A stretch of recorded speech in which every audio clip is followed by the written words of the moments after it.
Hello mga kaspero, share ko lang pala sa inyo mga kaspero, no? Unbox natin yung aking bagong order na diving camera na Akaso mga kaspero. At syempre mga kaspero, ititesting po natin ito. Kaya abangan nyo po mga kaspero yung ating diving adventure mga kaspero. At ititesting po natin ito kaagad. Susubukan natin kung gaano kaganda yung performance ng ating Akaso. Saka syempre kung makakahuli ba tayo mga kaspero. So ano pang hinihintay nyo mga kaspero? Tara, subukan na natin ito. Mag-dive na tayo.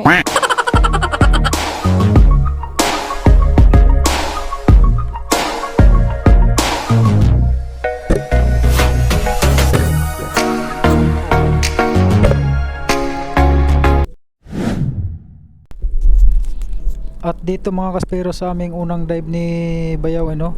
So nakadali kagad siya ng isang malaking pusit, bahura mga kaspero. So napakalaki po nito mga kaspero, ano, yung pusit na ito. So buena mano po ni Bayaw yan. So buenas. Ang laki.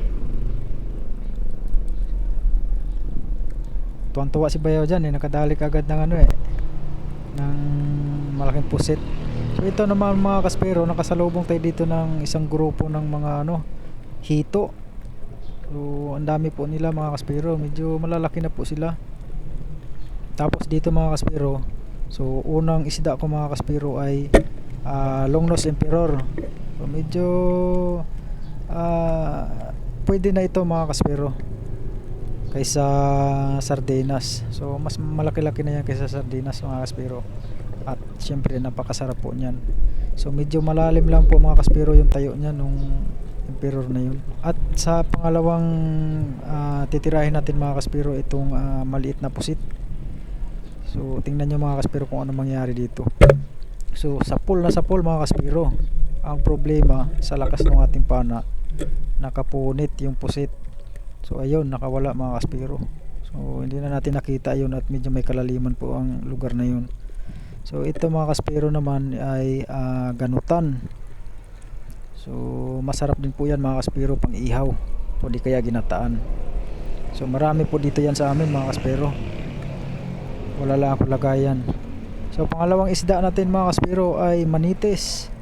So malaki-laki ng kaunti sa sardinas to mga kaspero, pero dahil sa madalang ang isda at maliwanag ang buwan, so pagtsagaan na natin itong mga ganito mga kaspero. So medyo may kalaliman din po ang tayo nito mga kaspero, no?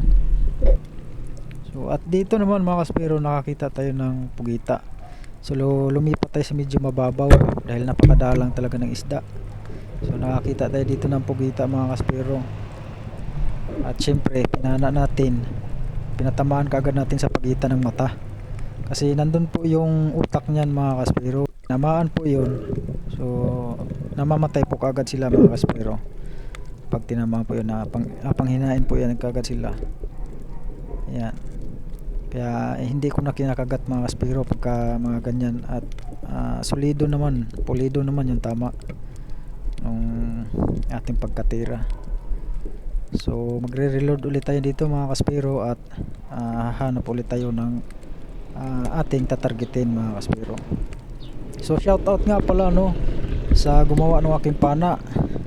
Pinagbilhan ko kay Prince John Anton. So napaka accurate nung kanyang pana. So ito mga kaspero, apat yung magkakasama na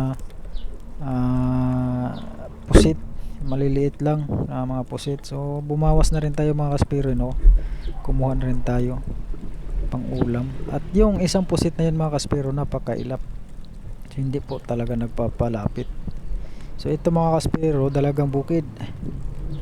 Ayan, medyo good size na po yan mga kaspero, yung dalagang bukid na yan.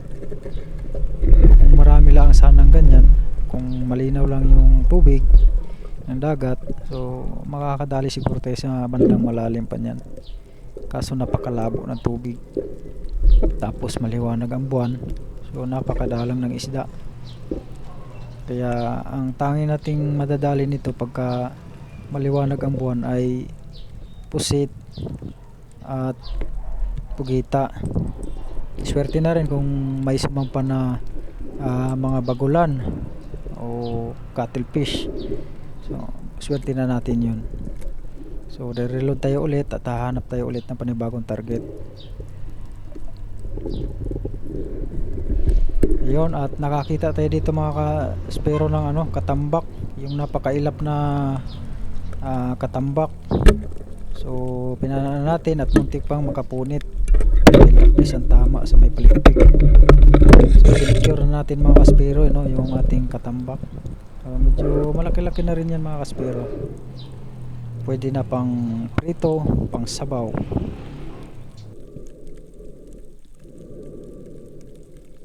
Bago ito mga ka-spero, danggit. So pinagtiyagaan na natin itong danggit. Itong danggit na ito mga ka-spero, hindi naman talaga lumalaki yan. Ganyan lang talaga kalalaki yan. Mapapansin nyo nga mga ka-spero, yung ganyang size, pag nilinisan nyo, may na siya, may bihod na siya, may mga itlog na, o bihod ang tawag sa amin sa Bisaya nun.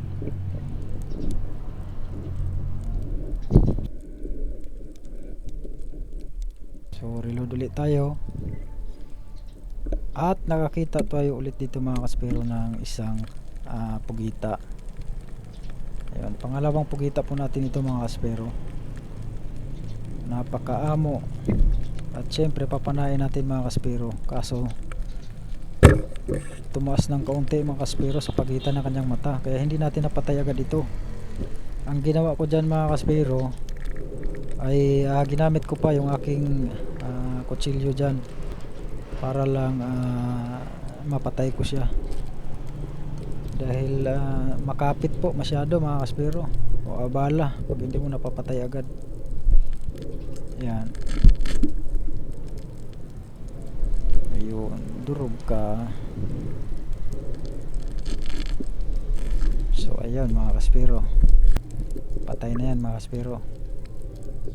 Yan. So yung aking palang setup nung pana mga ka-spero ay breakaway setup. So pagka pana, diretso na kaagad sa hanggo. So ito mga ka-spero, nakadali ako dito ng malaking pusit. Ang problema lang, hindi ko na nakuhanan nung pagpana ko mismo mga ka-spero dahil napakailap. So nagblinker ako bago pinana ko, ayun, sa pole. So kaya nakadali tayo ng medyo malaki-laki pusit mga ka-spero. Ito po yun. Ayan. So masarap ito mga ka-spero, pang calamares prito. At si bayaw pala, nasa malapit ko lang siya. O nakadali rin siya ng maliit na pusit. At ito mga ka-spero, ito na yung huli nating mapapana mga ka-spero, yung pugita. Nasa tabihan lang ito mga ka-spero, hanggang dibdib ang tubig. Ayan, ito na yung huli nating mahuhuli. Yung pugita na ganito mga ka-spero, hindi na talaga ito lumalaki, ganyan lang talaga kalalaki ang size nila. At malalambot po yan ng mga pugita. Yan yung mga masasarap na pugita. Ayan, headshot, patay po agad yan mga ka-spero, yung ating pugita. Ang tawag sa amin pala niyan mga ka-spero sa Bisaya ay tabugok. Yan, tabugok ang tawag niyan. So ito pala mga ka-spero yung ating huli, no. O, kinuhanan ko na dito kasi malapit na malubat yung aking diving camera, kaya kinuhanan ko na dito mga ka-spero ng video yung aking huli. So may pang ulam na naman tayo mga ka-spero. Ayan, pag masipag lang talaga ay libre ng ulam. So ayan mga ka-spero, abang-abang na lang po kayo mga ka-spero, at titingnan natin yung huli natin pagdating sa bahay, at titimbangin ko kung ilang kilo yung huli ko lahat mga ka-spero.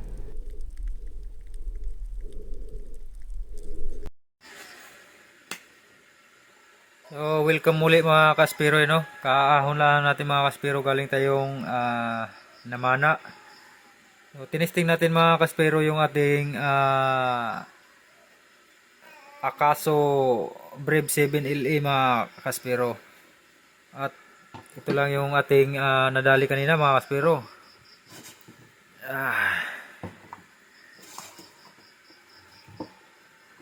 Ayan, so maganda naman performance ng ating Brave 7LA mga kaspero. Kaso nga lang, kailangan natin ng flashlight na yung medyo malaki ang sakop.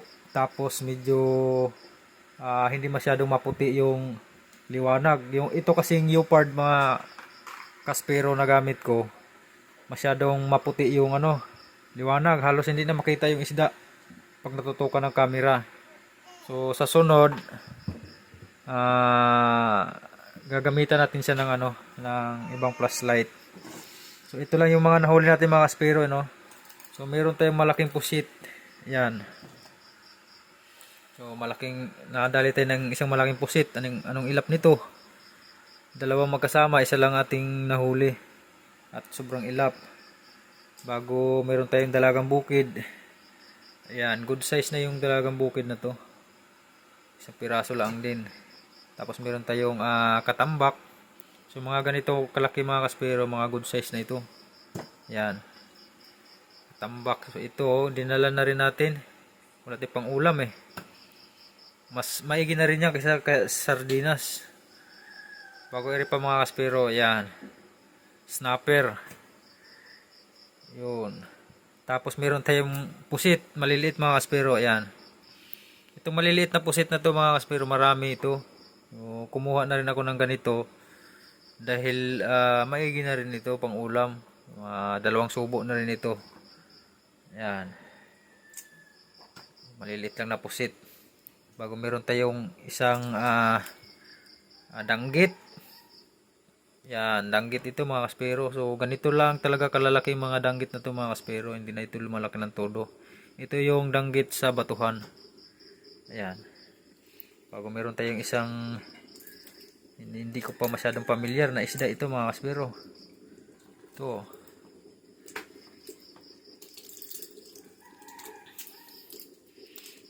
Dikit na. Dumikit na yung buhay pa yung pugita. Ayan. Oh, wasak-wasak na. Oh. Dahil tama. Tapos meron tayong emperor. Emperor natin. Maliit pa. Pero okay na rin pang ulam ito. Emperor na ito. Ayan.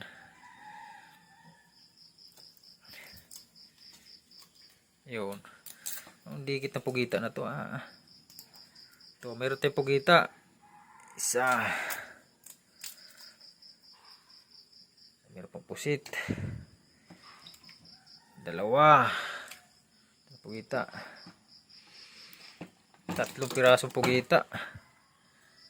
Yun, malaki itong isa. Ayan. Mga 4 gramo siguro itong isa, siguro 3. Ayan. Bago isang manitis, maliit pa.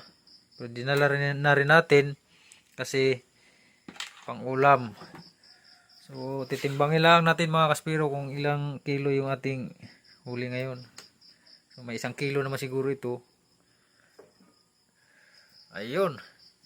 1 kilot kalahati din yung ating huli mga kaspero. So okay na ito pang ulam maghapon.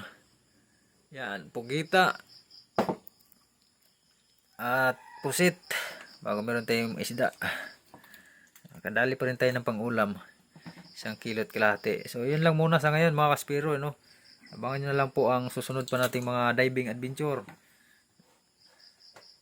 Yun. Bye bye.